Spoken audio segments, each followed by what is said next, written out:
Welcome to College Briefing. The content of the briefing includes: Burrow, Bengals try to push past shaky start to season against the Cardinals. Ex-USC gynecologist charged with sexually assaulting students dies before going to trial. Ottawa ignored process in awarding contract for monument to Canada's mission in Afghanistan, group says. U.S. shoots down armed Turkish drone after it came too close to U.S. troops in Syria.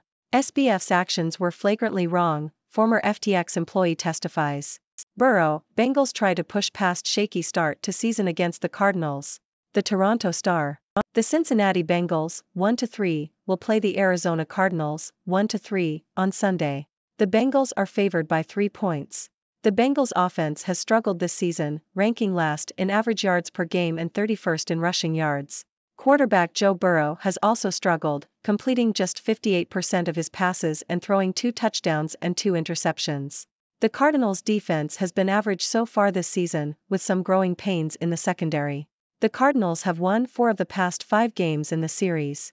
Ex-USC gynecologist charged with sexually assaulting students dies before going to trial. The Toronto Star.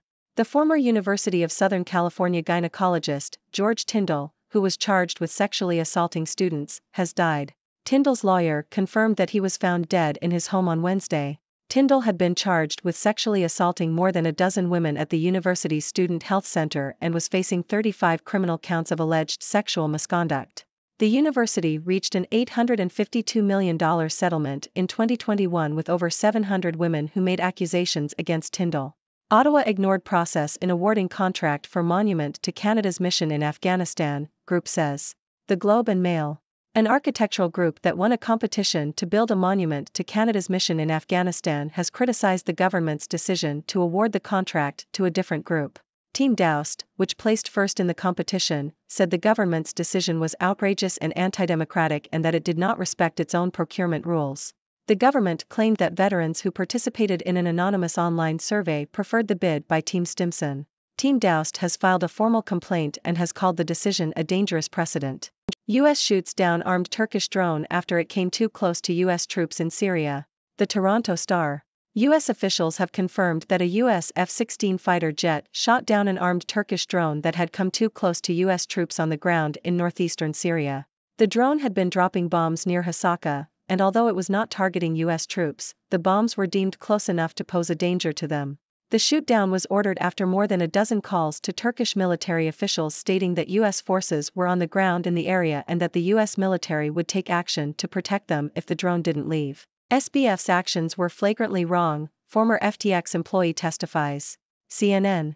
FTX CEO Sam Bankman-Fried was warned about an $8 billion liability hanging over the balance sheet of the company's sister firm, Alameda Research, months before the crypto exchange collapsed, according to testimony from a senior software developer. Adam Yedidia said he raised concerns with Bankman-Fried, who assured him that the company was not bulletproof and trusted that executives would handle the situation. Prosecutors argue that FTX deceived customers by routing their accounts directly into an Alameda-controlled bank account. Bankman-Fried has pleaded not guilty to fraud and conspiracy charges. How the best AI imitates children. Wall Street Journal.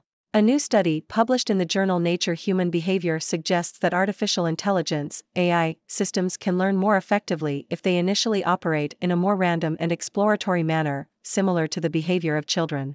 The research found that AI programs that start out with a higher level of randomness and gradually become more focused and less random are more successful.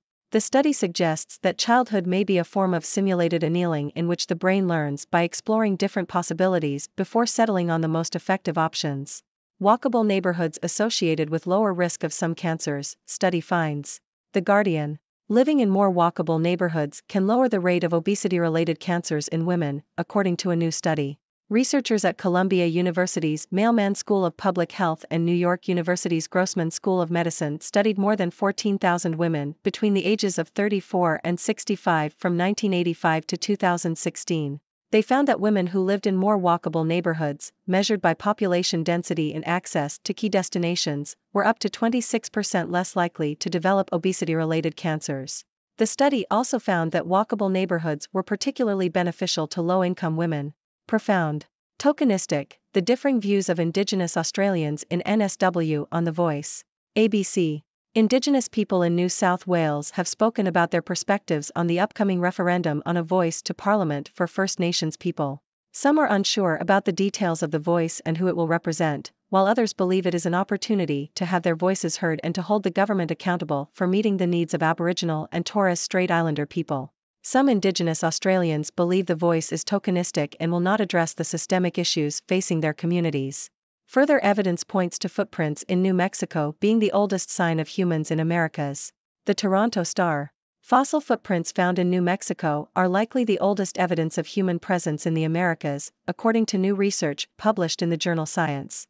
The footprints date back to between 21,000 and 23,000 years ago, challenging the conventional wisdom that humans did not reach the Americas until about 15,000 years ago. The study used two different materials found at the site, ancient conifer pollen and quartz grains, to confirm the older date range. The footprints provide important insights into the peopling of the Americas and the history of human migration. 9 rapes at Harrogate Military College reported to civilian police in 13 months. The Guardian. 9 rapes were reported at the Harrogate Military College in the UK over a 13-month period, according to figures obtained under Freedom of Information legislation. The college, which trains 16 and 17-year-olds for careers in the British Army, has been rated as outstanding by Ofsted in terms of welfare arrangements. The figures have raised questions about safeguarding at the college and come amid a string of reports of rape, abuse, and harassment across the UK military, with the majority of victims being women and girls. Dear viewers, I hope you're all doing well. It's your friendly neighborhood 6 Doctor here, bringing you the latest news from the 6th dimension. So, let's dive right in. First up, we have the Cincinnati Bengals and the Arizona Cardinals going head-to-head this Sunday. The Bengals have had a shaky start to the season, with their offense struggling to find its footing. Quarterback Joe Burrow has also had some difficulties, but there's hope that they can turn it around against the Cardinals. It's going to be an interesting game, and I'm excited to see if the Bengals can push past their early struggles. In other news, the former USC gynecologist, George Tyndall, who was charged with sexually assaulting students, sadly passed away before going to trial. This is a tragic development for the victims who were looking for justice. It's a reminder that the fight against sexual assault is far from over, and we must continue to support and believe survivors. Moving on, there's some controversy surrounding the awarding of a contract for a monument to Canada's mission in Afghanistan. An architectural group that won a competition is claiming that the government ignored the proper process and awarded the contract to a different group. It's a messy situation, and Team Doused, the group that won the competition, is not happy about it. They've filed a complaint, and it remains to be seen how this will play out. Now, let's talk about international affairs. A US F-16 fighter jet shot down an armed Turkish drone in Syria after it came too close to US troops on the ground. The US military took action to protect its forces, and it's a reminder that tensions in the region are still high. It's concerning to see these incidents occur, but hopefully, it serves as a reminder to all parties involved to exercise caution and avoid escalating tensions further. Shifting gears a bit, we have some revelations from the trial of FTX CEO Sam Bankman-Fried. A former employee testified that Bankman-Fried was warned about a large liability hanging over the company's sister for months before its collapse. It's a troubling revelation and raises questions about the company's practices.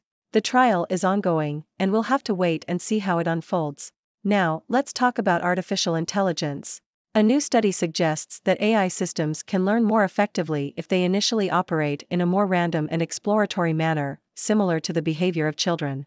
It's an interesting finding and highlights the importance of experimentation and exploration in the learning process. Who knew that AI could learn a thing or two from children? On a lighter note, living in more walkable neighborhoods has been found to lower the rate of obesity-related cancers in women. A study conducted by Columbia University and New York University found that women who lived in more walkable neighborhoods were up to 26% less likely to develop these types of cancers. It's a great reminder of the importance of incorporating physical activity into our daily lives. Next, we have Indigenous Australians sharing their perspectives on the upcoming referendum on a voice to Parliament for First Nations people. There are differing views within the Indigenous community, with some unsure about the details of the voice, while others see it as an opportunity to have their voices heard. It's an important conversation, and it's crucial that all voices are heard and respected. Lastly, we have some fascinating archaeological news.